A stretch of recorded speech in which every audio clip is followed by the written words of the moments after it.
Hey fellas, how you doing? This was an intuitive video. I like these sort of videos. This just came to me now. This is probably God speaking to me. I can see all of you freaking out now. Ah, Johnny's talking about God, he's gone crazy. Yeah, I heard it all before. Consciousness. In this video I wanted to speak about fear. I wanted to speak about fear, and I wanted to talk about poisonous, horrible, negative beliefs. I wanted to be vulnerable and share my fears with you and how I overcome them, and how I continue to still overcome fear. This is going to relate to everyone. So you'd know, if you followed me for a while, you'd know that I had struggled for many years with social anxiety disorder, personality problems, all kinds of problems of the human existence. For the grace of God, thank God, I've overcome my social anxiety, made a full recovery. I've now got the fine pleasure of helping other people to do so. But something that I haven't fully mastered myself, and I don't know if you ever will, I definitely got better, and that's fear. And I just thought about this now. Fear comes from not facing fear. So for example, as a metaphor, years ago I'd have been afraid to go on Oxford Street and make a video blog and talk out loud. I would have felt afraid, I would have felt embarrassed, I would have felt that everyone was judging me. And that sensitivity around my full sense of identity, my false ego, would have stopped me from doing it. Now, in not doing it, what would happen is I'd feel relaxed because I got out of facing the unknown, facing the uncomfortable, or the perception of the uncomfortable, which is of course the ego. But you don't get away with it. You think you get away with it, but you don't. Because when you don't face fear, you have to deal with the repercussions of that vicious internal voice that usually calls me a coward, says I'm less of a man, I'm running, I should be ashamed, I'm running away from something, and most importantly, I'm not fulfilling my potential. And this speaks to everyone. So after many years of living like that, I did this for years. Even when I was a young kid in school, I'd ask my mum, please can I stay off school, I'm too afraid I might get bullied, I'm too afraid to take the exams. I was just always afraid of failure, always afraid of being abandoned, and mostly afraid of being judged by people. That's when you get right down to level of fear, it's the fear of judgment. Because if someone has got a negative judgment, that means abandonment from the tribe. That is like the ultimate fear. So I just got to a stage where I got so depressed, clinically suicidal, angry, negative, jealous, and I thought, right, I'm going to go out and face the fears. Because it can't get any worse. It cannot get any worse than how I feel. So me walking down Oxford Street, I don't have any fear doing this. I feel great doing this. I'm just reliving that train of thought and showing you the method to connecting to God and achieving anything you want in your life. It's to face fear. It's very simple. It's always the most simple advice, and there's not a method. There's not a method to face fear, even though people like to create methods to sell systems and make out to their students and to themselves and to their own ego that it's more extravagant, it's more magical, when it's not. I'll tell you what it is. And as Polly says, the language that I'm going to be using is just a pointer. It's just pointing you towards the truth. So I'm going to use language to stress a point, and the word is courage. Courage has never let me down since I was a young kid. I'll give you a story. This is the gospel truth. God is my witness. When I was younger, I was about 13, 14, I was getting bullied around my area by this guy, and he was terrorizing everyone. It was really pissing me off, to be honest, at the time, because he frightened me. I was already scared, and you know that sickening feeling of thinking, oh, I'm going to be next. And a lot of girls around my area, of course this was ego. Ego brings on all the fears. I remember just thinking, I'm not having this. I'm not having this guy bully me. He's been bullying my friends, bullying women. So I punched him in the face. I'm sorry to be so graphic. I don't advocate violence anymore. But I punched him in the face because it's not right to hit people, and I don't teach violence anymore. My teaching is about love, inner peace, self-control. But at that time, I just couldn't deal with this bully. So let's exclude the violence and punching people in the face. God forgive me, but let's see it as a metaphor for facing fear on the level of egoic thought. So when I did that, it frightened him, he got angry, and in all honesty, I went home. I think my dad made me go down and fight him, and he beat me. Because when it came to the actual fight, I lost heart. But he beat me, but I lost the fight, but I won the war. Because I faced my fear, and after that we shook hands, became friends. He never bothered me again, I didn't bother him. He beat me fair and square like a man in the straightener. But he respected me because I stood up to him. He never bullied me again, and I respected him. He never came near me again. And we weren't best friends, but we became friends. There was a peace between us. And that was because I had a lot of courage. That's never changed. I've always had courage since I was a young kid. I didn't have skills in the other areas, I lacked a lot.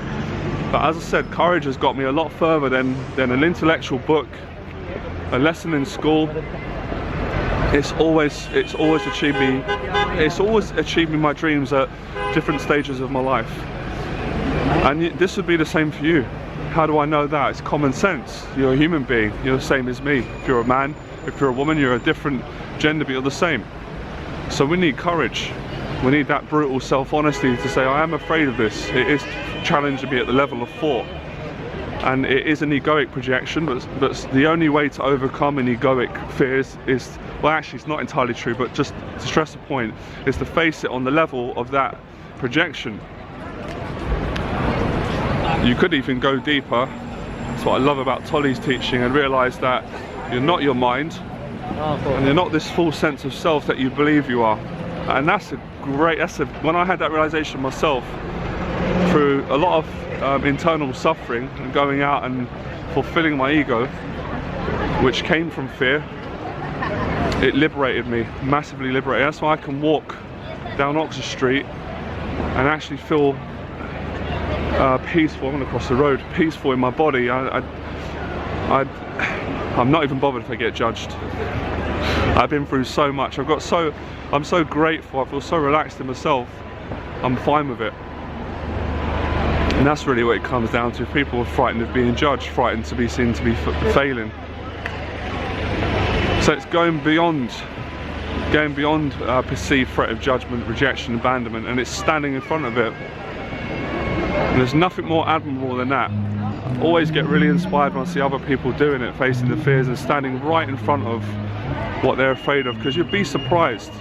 There's a vast amount of people that won't do that because they've got such a strong sense of self, false ego and self-image. They don't want to ruin that. They don't want to ruin that illusion. But I'm sure you're like myself if you follow my channel. I'm looking to always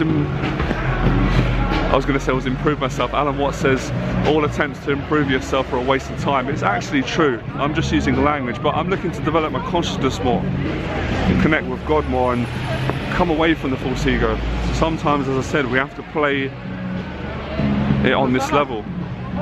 But back to reality for a second. Whatever your fear is, admit it and go and face it. And the quicker you face it, the quicker it will leave you alone. And guess what? Sometimes you're going to fail.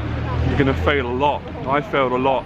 That's why at one point, and this is ego, I was one of the best guys in the world at meeting women from the streets. I've still got that skill now, but it's not who I am as a person. It was an egoic personality. But I developed that through rigorous practice and facing my fears. And like I said, I'll bring you back to the start for a second. My insecurities, like the root cause of my insecurities came from my father. It made me feel worthless when I was younger. He told me I wasn't good enough, he was critical, he was violent, he was abusive. And sometimes he was very nice, very encouraging. But I believed what he said. I believed that I was worthless, I believed that I was unlovable. I believed that I could never achieve anything. It was always everyone else can do it, I can't do it. Whenever I wanted to go and do it, I'd always feel dirty, I'd always be left with a feeling of, I just feel disgusting, I'm not good enough. And I was frightened at just the eyes of judgment on me. And I lived like that for quite a few years. I lived like that consciously and unconsciously, a lot of rationalization, until I got to a point, as I said, where I suffered so much. I just thought, I refuse this. I want to go and find out for myself if this is actually true. And of course it wasn't true. It was no more true than any negative thought that you engage in. If I walk down the street now and I'm doing this video, if I believe that I'm not worth anything and I don't have a right to film a video and people are going to judge me and laugh at me, I wouldn't be making the video. So when I do this, I disprove that any negative thought, so it basically answers the question, doesn't it? Anything that comes from the mind is not real. But you can still enjoy your life and you can create a reality based on what you want to be real.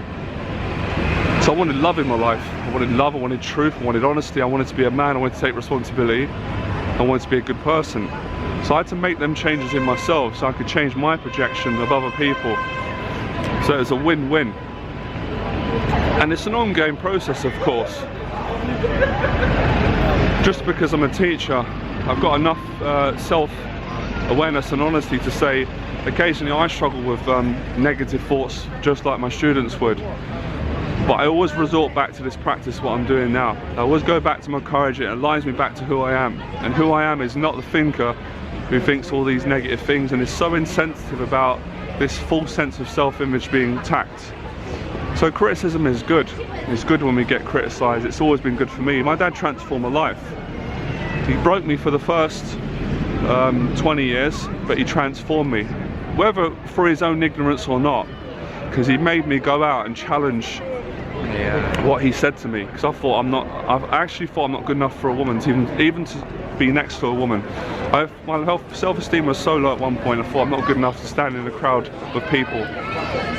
And of course, maybe this was a bit of ego, but I got myself so confident I was eventually able to transform people's lives around the world and feel completely comfortable in big crowds.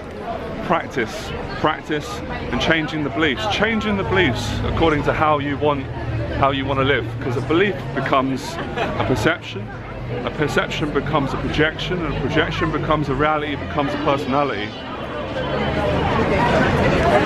So you engage in love, you engage in confidence and self-esteem, in integrity, in honesty, and that's how the reality starts to look. And that's how you get rid of social anxiety. Social anxiety is an illusion, and it only exists at the level of thought and engagement. So if you observe but you don't engage, it doesn't exist. And I like saying this stuff now because it sounds fancy, it sounds poetic, it sounds wonderful, spiritual. I've actually got proof for myself in my life that all this stuff works, because I've did it and I continue to do it. So when you think about your fears in this way, what do you feel now? I tell you what, this is what I'm getting. I feel a sense of excitement. I feel my consciousness expanding. I feel entitled, I feel equal, I feel the same as everyone else, I feel connected to everyone, and I know that anything's possible. I was about to say if I put my mind to it, but if I get rid of my mind and be present and be conscious and bring consciousness at the level of facing the fear, disproving the fear, and then you've disproved it. And then any other areas of your life, if you get more fear again, face the fear, disprove it. All evidence is a placebo for the egoic mind. So the mind needs proof to change the belief and bring a belief over that you want, that suits you. And then you go to a high level, you go to a high level, which is where I'm at, I'm still working on, and it's tough some days, because of course I have ego, where you don't need to prove anything to anyone anymore. You lose the need, and this is the most exciting part of the journey where I'm still learning.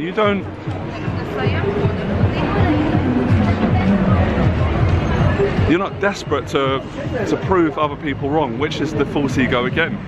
So it's all ego that creates these problems. Then you can sit down in a dark room, meditate, be comfortable in your own energy, and know who you are.